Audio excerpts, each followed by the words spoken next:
This conference where I was, the conversation on militarism, the resurgence of coups, the way in which political power captured and so on. The point was really made that there is a way in which violence is embedded within the nature of the nation state. It was the same conversation in a different conference. So violence is embedded. And you can't counter violence, you can't deal with it from within the same system, because the system reproduces violence. It seriously does. So that's one, the political systems, the nation state as we know it. So I have encountered that. Both in my own life. Secondly, the whole division, the binaries that we create, religion and politics, binaries, binary thinking. So for a long while, the point you made, I come to a conference, that particular conference, and there is a surprise that a bishop, quote unquote, religious leader, is in a conference having conversations on militarism and the resurgence of coups and so on. And even in the conference, it's shocking how I am needing to be locked into, you shouldn't be talking like this. You should be the one praying for us and praying for the world. You should be. you second that. We need your prayers. Yeah, I know. I hear that all the time. We need you. And I'm like, no. That's so it's everywhere. I mean, I could go on, my friend. The nature of Christianity and religion, the nature of business, people are locked in the same. And I'm like, no, there's something bigger. But maybe like you, and it's when I began to get out of that box, and even to some degree, throw it out. So I now, these days, I am very persuaded that the concept thinking outside the box is not itself creative, because you still have the box as a reference point. So you're either in the box or outside the same box. But even when you're outside that box, the box is your reference. And I think that's how it works. We are even encouraged to think outside the box. And we think that is actually being creative. But you still have the box as a reference. It's the reference point. So I think that unfortunately, that's how things seem to work. And I would say this, that actually leadership for the future out of this is a leadership that has the boldness, the depth of conviction to simply say, this is not what things ought to be like. It must be something else. Now, invisibility is not because we can't see. It is constructed. There are certain things that are, but there are systems created that intentionally make you not be able to see them. Invisibility is constructed. So I think the challenge is, how do you get out? But yes, in answer to your question, it's everywhere, every day. Well, the whole phenomenon of self-censorship, it's not, if you take, we have relative freedom of speech in Uganda, but there are boundaries where you self-censor.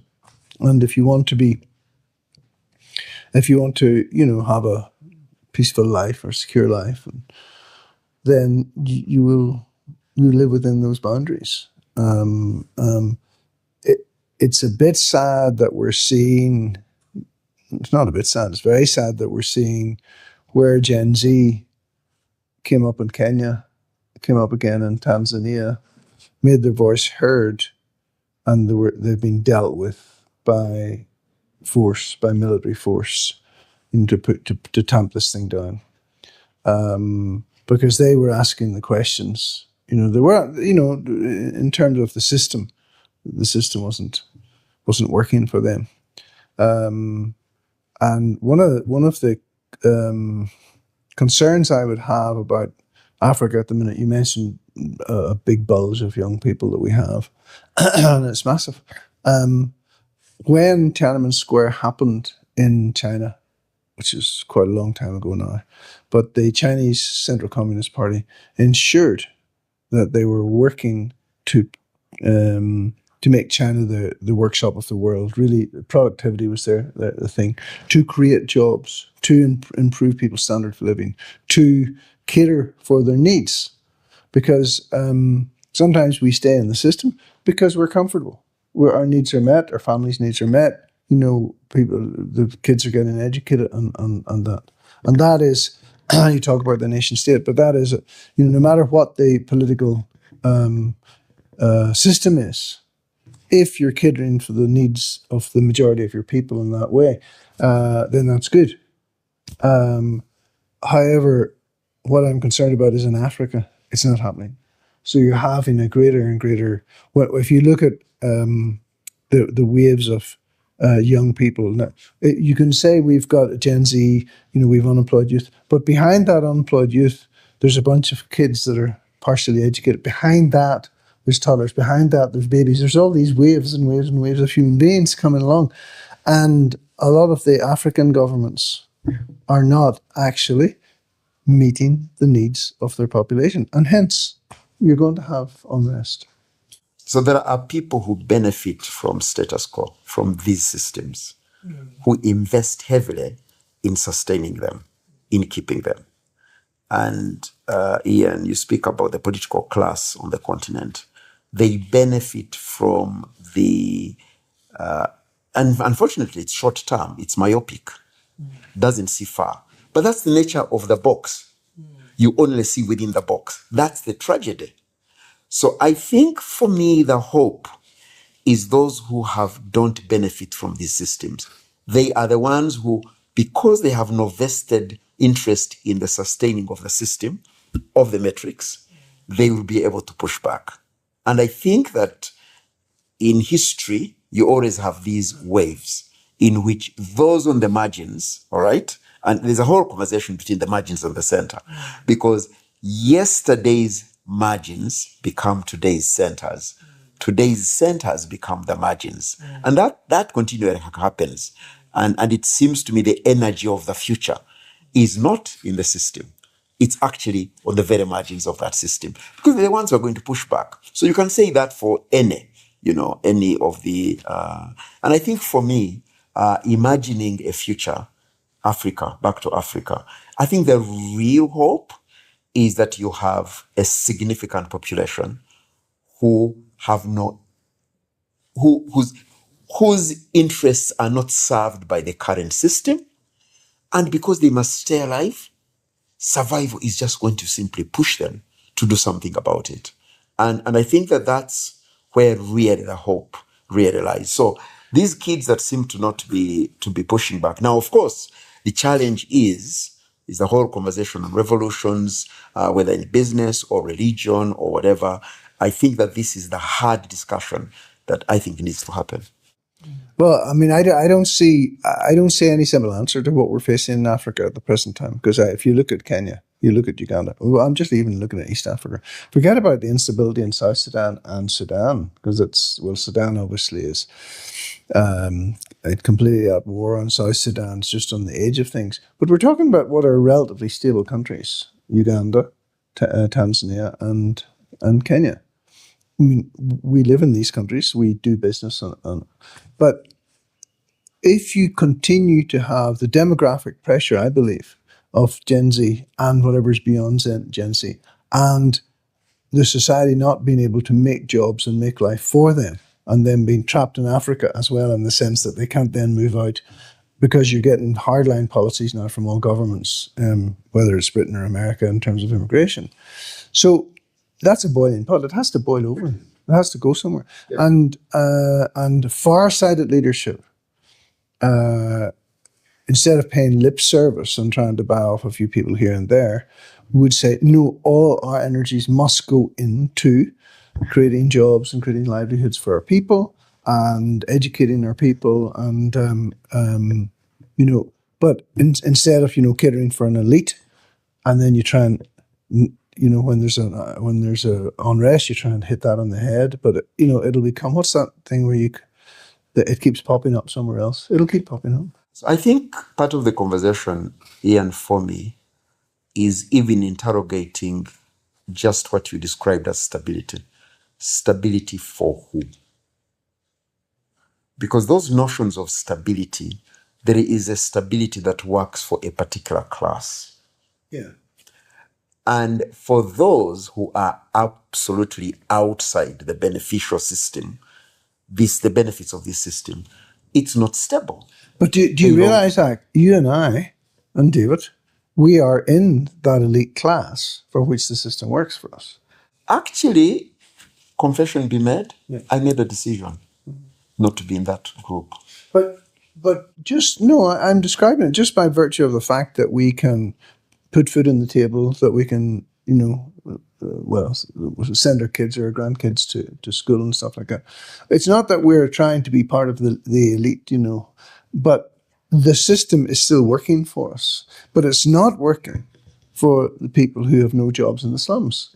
I wouldn't say that it works for me because of and I think that's where the conversation you were arguing earlier on, mindset, where our mind is, where the world of our mind really lies. I mean, you know that, Ian,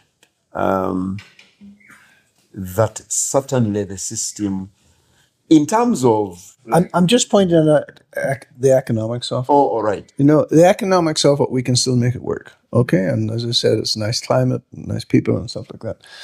But when you get into the markets and into Namongo slums and into the rural areas, it's very soon not going to be working at all because of the degree of poverty and the lack of any way out of poverty. We're just there's too many young people that you talk about far-sighted government, but instead of putting energies into militarism, which puts the lid on it for a while, there need to be such aggressive steps taken to deal with the needs of this young population, meet the needs of this young population. You're part of it. What do you say? Yes, there is. I said there is need for people to, one, recognize that there is a way the status quo, the status quo is not working, first of all, and that it has been created by people like us. Zach mentioned the nation state. I had, during lunchtime, I have these conversations with someone at work.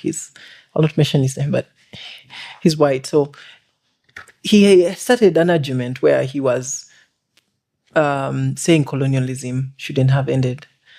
He was saying the way it ended was bad. But what do you mean by that? But the conversation ended up at the point of leaving the nation state as the alternative is not the best thing. And while Zach mentioned that, I reflected on how we have all agreed that the nation state is the best way to organize ourselves as human beings. That there's USA, there's Uganda, and you need visas, and there are all these people. And think about it, the nation state is not, I think it's about 300 years, the structure of the nation state. It's not the oldest thing ever. So from my standpoint, it's for us to realize these things. And when you realize them, you have, I think, take the step to define it for yourself and take steps around that. But, for example, when you mentioned the nation state, I went back to my teenage years where I decided that I'm not going to be defined by being a Ugandan. So me spending all my money to go to another country was really rebelling against being a Ugandan. And also, you mentioned that thinking out of the box, but that thinking has to be based on knowledge. So if all your knowledge is based from a certain subject, then really, how much thinking out of the box can you do? So I think those are things I would say, and I want us to take the conversation towards how to get out of this box. What should the young people do to go against this status quo?